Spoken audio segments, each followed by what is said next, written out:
What is up, guys? Welcome back to another UFC prediction video. This weekend, we have Sterling versus Zalal in the Apex, headlining a pretty decent card. Without any further ado, we're going to go ahead and get right into the full card predictions. All right, our first fight on the card, we have Max Griffin versus Victor Valenzuela. Valenzuela, under the UFC banner, he's only fought on the Contender Series where he did lose by TKO against a lower level of opponent. And other than that, I'm going to keep it real. I haven't done a ton of tape study on Victor Valenzuela's game, but I could imagine that he's a power puncher just from looking at his resume, holds a decent amount of TKO wins.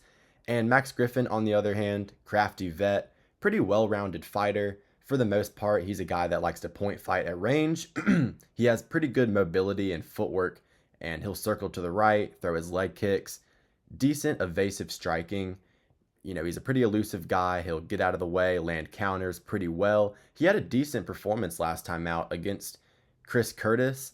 And other than that, he's losing to pretty decent levels of competition. Did get out grappled by Chiesa, but Chiesa's a decent grappler. Was able to beat Jeremiah Wells. Lost to Michael Morales. No shame in that. Was able to beat Tim Means. Split decision. Not the best look, but I'm going to pick Max Griffin to win here by decision. I think he'll be able to weather an early storm, use his veteran experience and craftiness to just kind of point fight his way to a 29-28 decision unanimously. So yeah, give me Griffin by decision. Next fight on the card, this is a short notice replacement. We have Francis Marshall here versus Lucas Brennan. I literally just saw this posted on Big Marcel today. I'm not familiar with Lucas Brennan's game. I'm going to be picking Francis Marshall. Looked great versus Eric Silva last time out. Looked great versus Myron Santos, who's a very high-level prospect. Easily beat Dennis Bazooka. Francis Marshall's a very put-together fighter. Very good jiu-jitsu, back-taking ability. Trains out of American Top Team. I like his grappling game, and he was able to drop Myron Santos. He's put together on the feet as well. Francis Marshall's easily going to win this fight. Probably a first-round submission in similar fashion to his last win, but he's staying active here. Solid prospect, good amount of experience, trains out of a good gym. He should easily win this fight.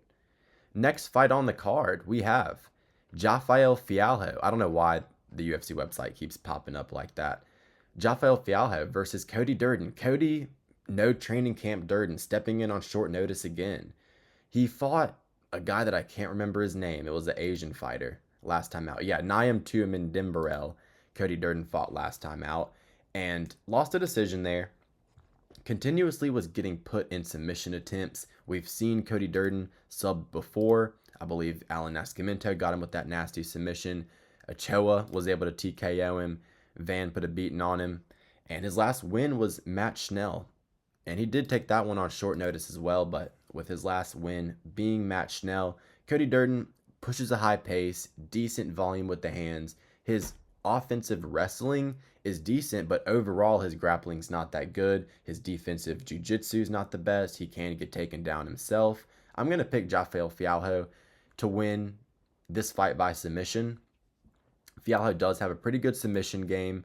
He was able to beat Clayton Carpenter last time out by sub. That's a solid win. Carpenter's a decent prospect. Had a good performance against Tigir.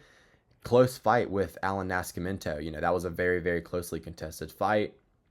Subbed up Osborne. I think that Filho, with his high-level jiu-jitsu and submission game, he's going to be able to just play the range game on the feet. He'll probably have the center of the cage, and eventually Cody Durden's going to try to, just shoot in, double leg, and he's probably going to get caught in a guillotine choke. So yeah, give me Rafael Filho here via guillotine submission. Next fight on the card, Jackson Mcvey versus Cedricus Dumas. Cedricus Dumas, kind of an absolute crash out. We know his personality and his character outside of the cage, not really the most reliable fighter. He's been finished up in most of his losses recently. Finished versus Nursultan Rudzaboyev, finished versus Mikhail Olasejczak. Some of his wins in the UFC, his only 2 wins are over really low-level competition. Dennis Tululin, a Zaitar, you're talking about really low-level guys. And this was a few years ago. Anyway, Dumas has been nothing but inconsistent, unprofessional throughout his career, frankly. So I think that Jackson Mcvey is going to win this fight, even though he's taken 2 losses in his UFC fights. And I actually believe he's 7-3, if I'm not mistaken. His real record's 7-3. It might not be, but his 2 losses in the UFC come by Bruno Ferreira and Zach Reese. Those are 2 fighters that I rate, and tricky stylistic matchups as well. Bruno Ferreira, really good striking, switch stance ability, very explosive. So it's going to be obviously hard for Jackson Mcvey to win that fight, especially on short notice. And then Zach Reese, a guy where he's going to be able to match him on the stature. Jackson Mcvey, the Moose, very intimidating stature in the cage, stands 6'4" in there. Long reach, but Cedricus Dumas actually has a longer reach, but Dumas got subbed last time out versus bow-legged, stiff-legged fucking Dante Johnson, who's terrible. There's going to be a good opportunity to fade Dante Johnson if he continues to be a heavy favorite in these fights, but Dumas lost to him very easily, and I think that Mcvey is more technical. He has decent kickboxing at range. I think he can, just stick the jab and the teep out there at range for the most part, score points with that, and he's very, very good in the clinch. He looks to, engage in the clinch. He'll try to get that crossface, land those knees to the body. He works elbows very good with his, wrist control. He'll throw the elbows in there. Very high fight IQ in the clinch. And I think that, at range, when they're in the center of the cage, Mcvey is just going to be landing at a higher clip. I think he's going to have better cardio, better volume. I don't see him getting taken down here. Dumas can shoot takedowns, but he's not a good grappler. He's not good anywhere realistically. And in the clinch, Mcvey should dominate. So give me Mcvey. I'm going to take him to win via 2nd or 3rd round TKO here. Elbows and knees in the clinch. Next fight on the card, we have Rodolfo Viera versus Eric Mcconico. Rodolfo Viera, I believe he lost badly to Bo Nickel last time out, got head kicked. But before that was able to beat Trayshawn Gore by decision. Kind of showed some improved striking in that fight, which really surprised me because he did lose to Andre Petroski. And, that's a bad look, definitely. But the Gore win was solid. Obviously, we know the deal with Viera. Very, very good submission game. Obviously, he has that world-class Brazilian Jiu-Jitsu background. Cody Brundage, Armin Petrosian, he was able to sub up pretty easily. He could go for the takedowns here and get the submission against Eric Mcconico, but Viera's takedowns just aren't very good. You'll see him kind of pulling guard in moments, and he was able to kind of do well against Fluffy early in their fight, but eventually faded. He doesn't have good cardio. And let's be real, if you're getting outstruck for 3 rounds and head kick KO'd by Bo, you're not that good. So I wouldn't be surprised if Eric Mcconico can just kind of be a better athlete out there.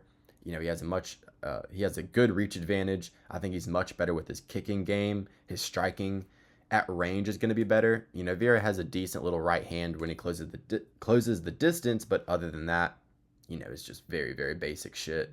Eric Mcconico pushes a decent pace, was doing all right versus Bysangor Susarkayev, which is a solid look. He was kind of just getting some cage control in that fight, kind of just being crafty in there, but eventually did get TKO'd. Was able to beat Cody Brundage.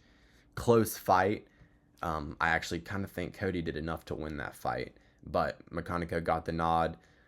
Mcconico is low level. I'm going to pick Viera here by submission just to be safe. I think we're going to have a submission-heavy card here. I think that's already 2 or 3 that I've picked, but I'm going to take Viera here to win via 2nd round sub. I think Eric will do good early. Eventually, Viera will just find his way to the ground, whether that be a body lock, whether that be Mcconico maybe dropping him and then engaging in his guard, gets swept, Viera ends up on top. Something like that. I think Viera will get a kind of lucky submission where Mcconico kind of gives it to him, if you will. But yeah, give me Viera by sub. I'll take it late in the 1st round. Excuse me. Marcus Buchecha versus Ryan Spann. A lot of submission artists on this card. Definitely a good card for the BJJ skill set to be on display. But, I actually think Ryan Spann's going to chin Marcus Buchecha. Now, if you've watched my channel in the past, I'm not very high on Ryan Spann. I think he doesn't take the sport seriously. Kind of reminds me of maybe a Kevin Holland, if you will. But I actually think that he's much more professional than like a Cedric Dumas, for example. But he does have some quit in him and very low fight IQ. Remember when he fought Anthony Smith, he lost that fight. He had a nice cut over Anthony Smith's left eye, and he did not throw any leg kicks or throw any jabs. He just tried to power shot him out cold and just counter strike him. Horrible fight IQ in that fight, but he has decent submission ability. I believe he submitted Lucas Brzeski, OSP, recently. And on the feet, we know he's a naturally good athlete. He has naturally good power in his hands. Knocked out Dominic Reyes. He has some decent TKOs, earlier in his career as well. Buchecha, 0-2 in the UFC. Realistically, he lost to Kennedy if it wasn't for that point being taken. Lost to Kennedy, lost to Martin Buday. Kennedy's very bad at grappling. Buday's kind of a blob and not even in the UFC anymore. Decent fighter, but let's be real. People thought Buchecha was going to win that. He was a heavy favorite. I picked Buday by decision. But yeah, give me Ryan Spann here. I'm not going to ever pick Buchecha. I think Spann KOs him in the first. Just stuffs the takedowns easily, and then he's just going to rinse him on the feet with the boxing. So yeah, give me Spann, first round TKO. This should be a good card. Like, this is actually a sleepy good card. So much better than the Canada card last week. That Canada card last week was, even though some of the fights were decent, still like really rough on paper at least. This is a great fight on paper. Montel Jackson versus Ronnie Barcelos, ranked bantamweight action here in this fight. Montel Jackson coming in off of a disappointing performance. I actually picked Davidson Figueiredo to beat him by decision, so kind of a sharp pick by me.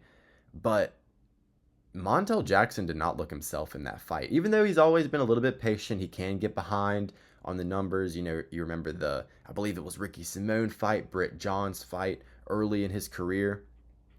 He was a little low output. He's always been an active fighter, doesn't fight very often. But when this FBI investigation, if it ever comes to fruition and actually gets exposed, I 100% believe that Montel Jackson versus Davidson Figueiredo was a fight that was thrown or fixed in some manner. I truly think that Jackson threw that fight. I think he took some money under the table, like Isaac Dolgarian, like we've seen some fighters fucking throw shit before. I really do think there was something sketchy going on with that fight. It was a split decision as well. Lots of sketchiness surrounding that Jackson versus Figueiredo fight, so I'm not really even going to take that much stock into it. You look at his career before that, went over Daniel Marcos, went over Damon Jackson, not Damon Jackson, Damone Blackshear. How the fuck did I get those two confused? But, he absolutely stained Blackshear like in the first second of the fight. Rina Yaya, Julio Arce, those are decent wins. But Montel Jackson's a very athletic fighter, very good base. He's a very rooted to the ground fighter, throws his punches with good technique and a lot of power. I'm sorry, guys, I'm sick right now, so bear with me. But Montel Jackson, his left hand is an absolute dynamite. Good left kick and left knee. Rear-sided attacks are definitely there for Montel. I wish he was a little more active with the jab, maybe like some switch kicks, lead leg kicks, but he also has solid grappling. He used to wrestle at a pretty high level. He defensively grapples well. He can shoot takedowns if he's advantageous over his opponent in that aspect of their game, but I don't think he's going to be having any success with that against Ronnie Barcelos. But I also don't think that Ronnie Barcelos is going to pull a Peyton Talbot type of performance here over Montel Jackson. Barcelos, he's been crafty as fuck. He's on a good-ass 4-fight win streak. Quinones, Talbot, Cody Garbrandt, and Ricky Simone. And, I definitely picked Talbot to beat him. Obviously, everybody did. But I actually ended up picking him against Ricky Simone. I bet on him there at plus money. He was an underdog. Good performance by him there. Got a nice, nasty cut on Ricky Simone. But I think that with Barcelos on the feet, he has good hooks. He has nice little combinations, good pressure, and his takedowns and control are very, very good. He's a very well put together fighter. Kind of like a slower, less slick Jose Aldo on the feet with some decent takedowns to go along with it. Some good offensive grappling. But like I said, I don't think he's going to be getting a lot of takedowns here against Montel, if any. And I think that on the feet, Montel is going to piece him up because Barcelos isn't the most high output guy either. Don't make the mistake of thinking that just because he pressures a lot that he's very high output. kind of like a Tupuria in that manner, or maybe even a Jose Aldo. They'll be on the front foot, they'll pressure you past the black line, but they're not always throwing, with a lot of volume. Montel isn't high volume either, but they're probably going to match each other in terms of the numbers here of significant strikes. I think that Montel is going to be hurting him much more often with the power. He's going to have a significant reach and height advantage here. He's going to be the much bigger guy in the cage. And I think Montel Jackson's eventually going to find himself a TKO in this one. So I'm actually going to call a second round TKO for Montel Jackson. I'll call left hand down the pipe. Barcelos, good offensively, both with his striking and his grappling. The defense upstairs is what concerns me. Dropped multiple times versus Victor Henry, KO'd versus Umar Nurmagomedov. I think Jackson gets this one done by TKO and a bounce back. Next fight on the card, Davy Dangerous Grant versus Adrian Luna Martinelli. Martinelli, we know the deal with him. He had that absolute scrap with Vologden on the Contender Series. And, not a high-level fight. I wouldn't even say he's necessarily a super high-level fighter, but he's definitely got that dog in him. Good strike variety. He throws a lot of different attacks, spinning attacks, knees, front kicks up the middle, good combination work. And I think this is going to be a very good fight with him and Davy Grant because they're similar in terms of their style. Davy Grant was at a massive speed disadvantage last time out when he fought Charles Jourdain. Jourdain schooled him and just absolutely flying kneed his head off. And Davy Grant, you got to worry a little bit about the chin with his older age and getting TKO'd like that. But other than that, when has Davy Grant not just been kind of a reliable fucking thugger? He's like an old leather boot, just reliable as hell and just always has decent performances. You look all the way back to his Adrian Yanez fight. A lot of people thought he won that fight. I gave it to Yanez, but Grant had an amazing performance there against Prime Yanez. And Yanez's win over Ricky Simone, that's aging well for Davy Grant. That performance beat Smolka, beat a Sunsao, arguably beat Daniel Marcos, a ranked bantamweight, a level fighter. Then beat Tavares and Blackshear, lost to Jourdain. Davy Grant's got a crafty and good UFC record. Absolutely stained Jonathan Martinez back in the day with that overhand. Davy Grant's crafty. I'm going to pick him here to win a decision. I think that as long as his chin holds up, he's just going to be the guy. Maybe he eats an elbow and a knee and a leg kick, but he's just going to land like 6 hooks in a row, Arthur Shelby style, Peaky Blinders style in the pub, in the Garrison. Just English overhand after English overhand, marching him down, good pressure. I don't think he's going to let Martinetti get comfortable. I don't think he's going to let him set his feet any to let go of his combinations. I think Davy Grant's just going to use calculated footwork, good volume. He's got those lanky, weird hooks around the guard, and then he'll, scoop that shovel uppercut right up the middle. I think he's going to have a crafty performance where he wins the first 2 rounds, maybe gets dropped in the third, and then Davy Grant scrapes by a nice little 29-28. So yeah, give me Davy Grant here via crafty English decision. Next fight on the card, Alexander Hernandez versus Rafa Garcia. Interesting fight here. Rafa Garcia could pose some problems for Alexander Hernandez. Hernandez does not do good against pressure fighters, but his main issue is that he doesn't do good against fighters that are taller than he is. Alexander Hernandez, that is. And Garcia is not going to present those types of problems, and Garcia's only wins in the UFC. I mean, let's be real, he's losing to decent competition with Grant Dawson and, Jakar Close. That's decent competition, but he's beating Mahashate, who's winless in the UFC other than the fluke over Steve Garcia.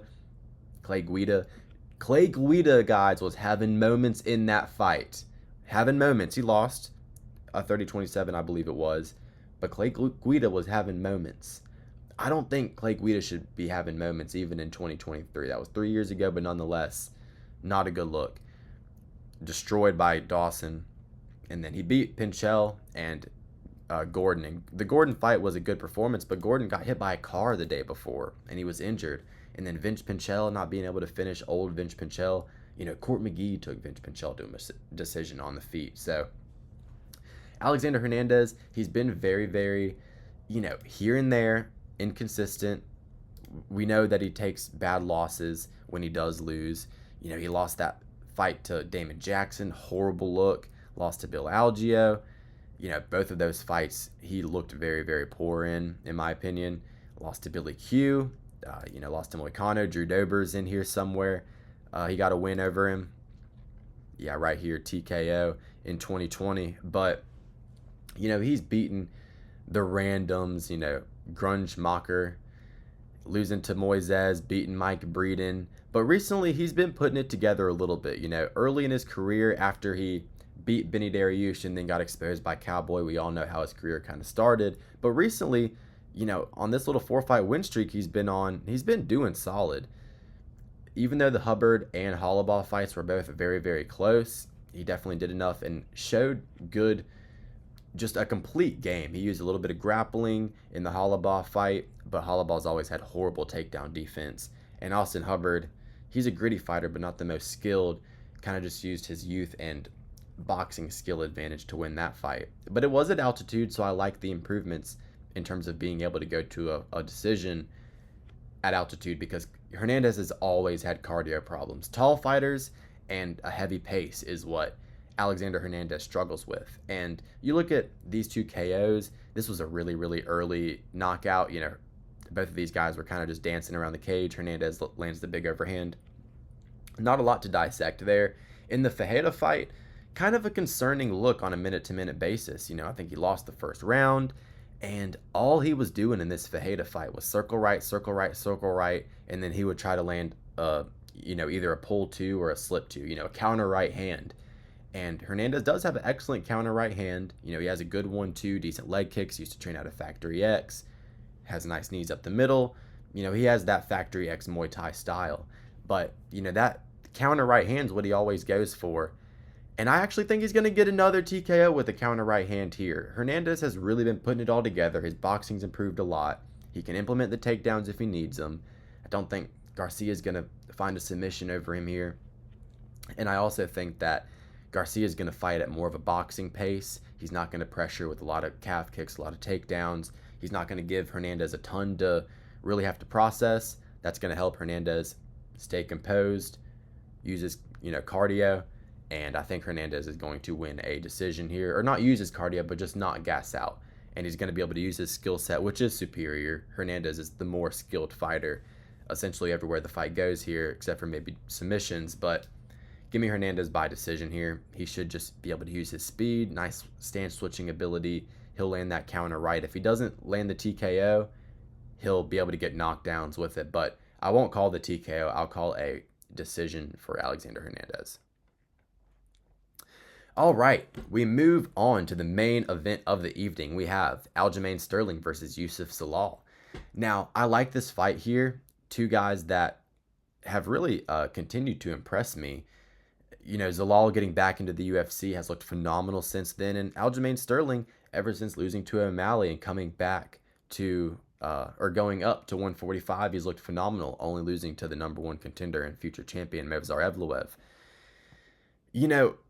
Zalal, Factory X Muay Thai fighter, good, just volume on the feet. He's very, very quick. He's crafty with his teeps. He'll fake the teep and then throw that with a knee. He does that very, very often. Good body kicks, good, back foot striking. He's very evasive. And ever since getting back into the UFC, ever since this Blackshear fight where, a draw to Damon Blackshear isn't a bad look. You went the distance with Tupuria and had some success there, but easily submitted Billy Q, Jarno Aarons, and Zach Shore, all three in a row by submission. Zalal is a very, very talented submission artist, so that's going to be a factor here to consider. He hurt Jack Shore with the knee, and then I believe he got him with a Darce, and I believe it was a rear naked choke for both of these two finishes. But the Calvin Kattar fight was a good performance. He put up a lot of numbers, but Kattar's been really, really washed recently. And we know that Kattar has just not been himself. He's been fighting high-level comp, but Zalal, especially in that third round, let's keep in mind, this is a point I wanted to make. I'm glad I thought about this as I mentioned this fight. This is Zalal's first 5-rounder. And even though he trains at altitude and he has good cardio, overall he's never been 5. And most of his fights recently have been ending very, very early. The only time he's been extended going into the third round, he lost that third round and he actually looked really bad doing it. Got the quick armbar versus Josh Emmett. Really not a lot to see there. I'm going to keep it a buck. Ever since he's came back into the UFC, and he's got this, what, 5 fight win streak. He's looked good. He's gotten the finishes, but the level of comp is like really, really bad, to be real. In hindsight, especially, Emmett hasn't won a fight other than fluking Bryce Mitchell in who knows how long, since 2020. Cater has been washed. And then all these guys are just kind of cans, let's be real. I mean, Jack Shore, Jarno Aarons, Billy Q. Billy Q's good, but, not high-level comp. And he hasn't really been tested. He hasn't really been tested in terms of his volume on the feet with somebody who can match in terms of kicking, someone who has good fight IQ and footwork and movement. Holy shit, Zalal is going to be so much bigger than Aljo in the cage. No way, right? Zalal's not a small featherweight. That's going to be something I have to take into consideration, because when I was kind of handicapping this fight in my mind, I was kind of not thinking Sterling being at a size disadvantage, considering he looked bigger than Aljo at times. Bigger than Movzar at times. Aljo's wide. He's got that grappling torso. I feel like he's going to look bigger than he's maybe listed at here. And I don't know if Zalal's really 3 inches taller than Aljo, but whatever. Zalal's level of comp has not been necessarily impressive. His performances are, but he hasn't gone 5, and the level of comp has been shit. And Sterling has been opposite. Let's be real. Even though Ortega literally walked into this fight looking like he took 4 perks and 3 Xans, he looked fucked up, but he still went in there and had himself a fight. Sterling dominated 50-45 and, easily just outstruck him. He did get hurt in that fight, though. When he threw the spinning elbow, Sterling actually, did he break his elbow? He might have dislocated it or something, fractured the bone, something strange, but Sterling did get hurt in that Ortega fight when he was throwing the spinning elbow. But other than that, you look at his recent performances since going back to the Jan fights, and are we really that sure that Zalal is going to beat him easily? Because he was hanging on the feet with Jan for the first 3 rounds. No, for the first 2 rounds, and then he took the back in the third. Jan won the 4th and 5th. Sterling struck good with Jan early in this rematch. Even though I think he lost the fight, I think Jan got 1, 4, and 5. If you can even make an argument for Sterling winning the first round on the striking mainly, I know he took the back in the second and third, but for him to do good for a round against Jan is huge, and did good against Cejudo on the feet. A much better version of Cejudo than the one that showed up to fight Song Yadong and Peyton Talbot. A much better, still championship caliber Henry Cejudo showed up to fight that night, and Sterling looked good on the feet. He got head kicked a little bit against Cejudo, which is crazy, but, considering Cejudo is literally 4-3. But Sterling looked good with his boxing and his volume. Like, he's got this weird, it's his Funk Master style. He's a little funky. He'll switch stances, really good teeps and leg kicks, and just snappy kicks to the arms. And in terms of his boxing, it's not the most slick. You're not going to be like, ooh, ah, like a JDM, a Peter Yan, or a Taporia, or even a Sugar Sean O'Malley. But Sterling is effective, and he throws with a lot of output. He doesn't really get tired ever. He got a little tired late in this Ortega fight, and a little tired late in this Evloev fight. But that Evloev fight was a crazy pace. Knocked out by O'Malley, early stoppage on a short turnaround. There's an asterisk around that fight. O'Malley, I'm a huge O'Malley fan and a huge O'Malley glazer. There's an asterisk around that fight. Let's just be real. There's an asterisk around it. But still took the loss there, couldn't get the takedowns.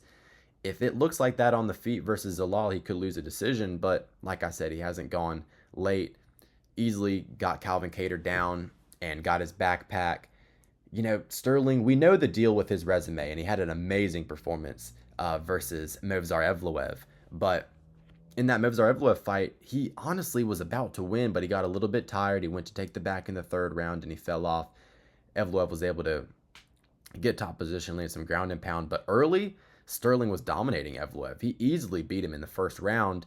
Movzar barely scraped by the 2nd with a little bit of control and a nice counter when he caught the kick. But Sterling was looking fantastic in that fight, landing good shots to the body, good kicks, and he looked fantastic in that Movzar Evloev fight. And literally just because of the Movzar fight, I'm actually going to pick Sterling here. I'm going to pick Sterling to win a decision. I think Yusuf Zalal, we're not 100% sure on his cardio. We're just not. We can't be sure of it. And we can be sure with Sterling. We can be sure he's going 5. We can't be sure of that with Zalal. And we can be sure that Sterling's going to shoot takedowns. He's going to look to get the back. And at the end of the day, I think this is going to look like Charles versus Max. I think that Zalal will do good, land a couple pop shots, and then Sterling, body lock, back take. It's going to be that for 4 rounds, realistically. Sterling, one of the best ever in MMA history at taking the back and keeping that shit. Because with grapplers, you got to always worry about them having to chain takedowns together. If their opponent gets up, maybe they get tired, run into a counter. With Aljo, if he gets you down, you're probably not getting up unless you're Evloev. And even Evloev was struggling hard to get up from bottom position at times. I think Aljo will be able to secure at least 1 or 2 takedowns around. I do not see Zalal's submission game being a threat here versus Aljamain Sterling, who's a much higher level grappler, much higher level wrestler, much higher level BJJ practitioner. I think on the feet, Sterling will be able to keep up on the numbers a little bit. I think he'll be getting out damaged, but I think he'll be throwing just enough to keep himself in the fight. He'll get 1 takedown around. He'll be able to get that classic Aljamain Funkmaster Sterling backpack. He'll get that body lock, that body triangle, and yeah, he'll be able to keep those positions realistically. And I think that by the end of the 3rd round, Zalal's not going to have an answer. If he doesn't get choked out by a rear naked choke, he's just going to end up having to fight it for another 2 rounds like Max did. So give me Aljamain Sterling by decision in a very similar fashion to how Charles beat Max. I think that the wrestling, the back-taking ability, the 5-round experience is going to be too much for Zalal here, who I'm just a little bit not sold on in terms of the level of comp. I was confident in him beating the level of comp and the fighters that he has fought, but Aljo, he's not washed yet. Don't think Aljo's washed yet. I thought he was washed going into the Movzar fight. He was not washed, believe me. So yeah, give me Aljo by decision. That's going to be my call. If you guys enjoyed the video, leave a like, subscribe. That means a lot to me, and enjoy the card this weekend.